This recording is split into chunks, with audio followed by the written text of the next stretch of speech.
And now for the last look. It's not unusual for college students to engage in protest. Dissent can be central to student identity. This commencement season, there were a surprisingly vocal contingent of graduates heckling their graduation speakers, not over political disagreements, but over the mere mention of two words: artificial intelligence. We're using a new AI system as our reader.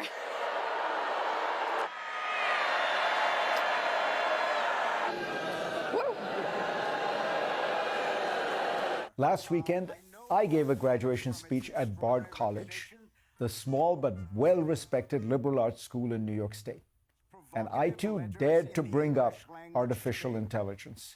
AI. Feel free to get the booing out of the way.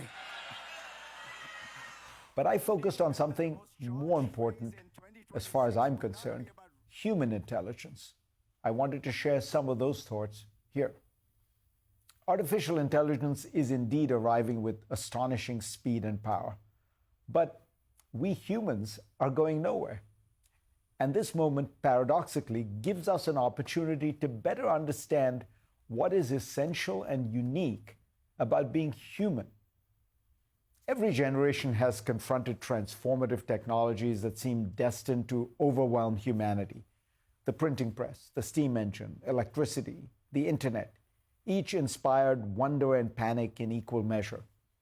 And now comes the mother of all of them, AI, able to write essays, compose music, diagnose diseases, do high-level math, generate videos, pass professional exams, and converse with alarming fluency. People naturally ask, what will be left for human beings to do? But perhaps that's the wrong question.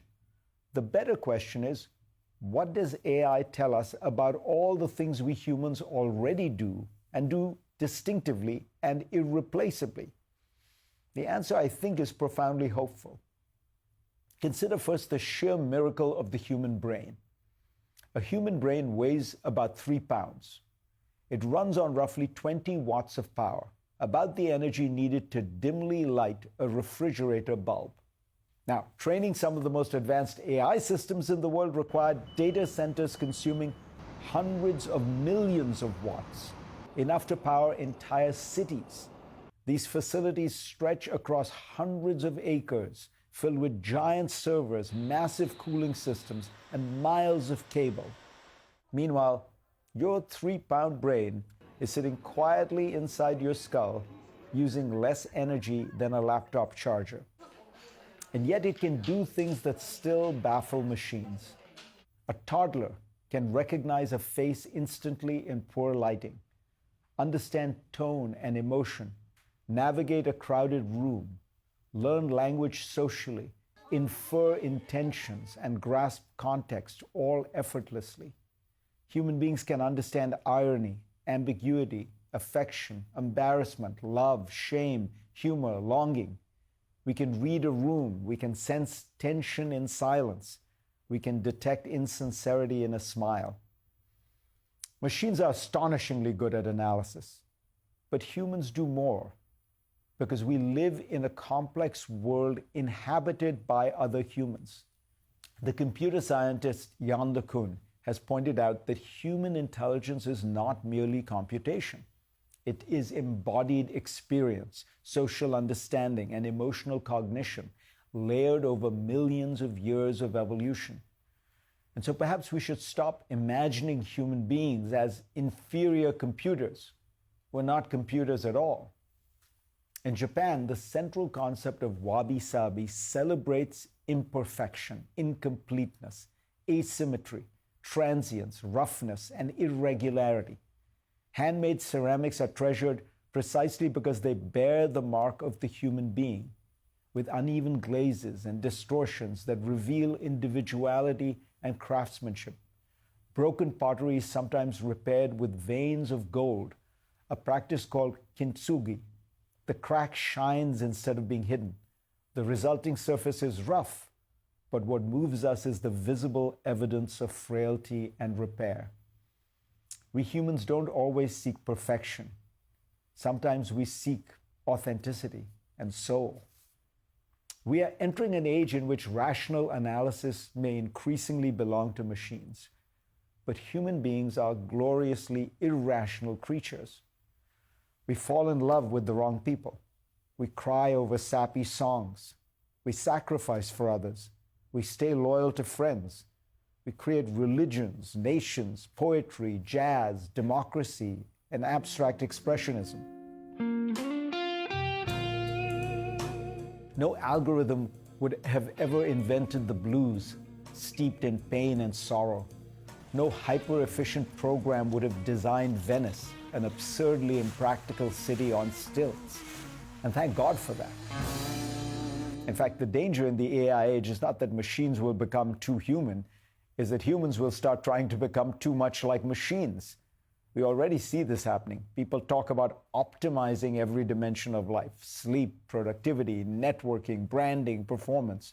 Students feel pressure to turn themselves into perfectly curated resumes. Workers fear being measured against algorithms that never tire and sleep. But human flourishing is not and has never been about optimization. Human greatness emerges from struggle. That is why the great works of literature endure. They don't portray flawless beings. Ernest Hemingway famously wrote in A Farewell to Arms, "The world breaks everyone, and afterward, many are strong at the broken places." Leonard Cohen put a similar insight into lyrics when he sang Anthem. There is a crack in everything. That's how the light gets in. Our imperfections are not flaws to eliminate. They're the source of empathy, creativity, wisdom, resilience, and beauty. A machine may someday write a technically flawless symphony, but it will never know the anguish of Beethoven, who composed his Ninth Symphony, one of the greatest pieces of music ever written, when he was almost completely deaf. When we listen to the Ninth Symphony, what moves us is not simply the arrangement of notes. It is the sorrow, perseverance, and triumph of a composer determined to create transcendent sounds that he would never hear. That is why HI, human intelligence, matters. Not because it's faster than AI, not because it's more efficient. It isn't. But because it is embedded in consciousness, emotion, morality, memory, relationships, and lived experience. My hope for all you graduating seniors and all of us really is that instead of competing with AI on its terms, AI prompts us all to become more fully human. So of course, let's use AI. Let's use it to cure diseases, expand knowledge, improve productivity, and solve problems once thought unsolvable. But let's also use AI to illuminate the astonishing distinctiveness of the human mind, a 3-pound organ capable of mathematics and music, logic and love, memory and imagination, ambition and compassion.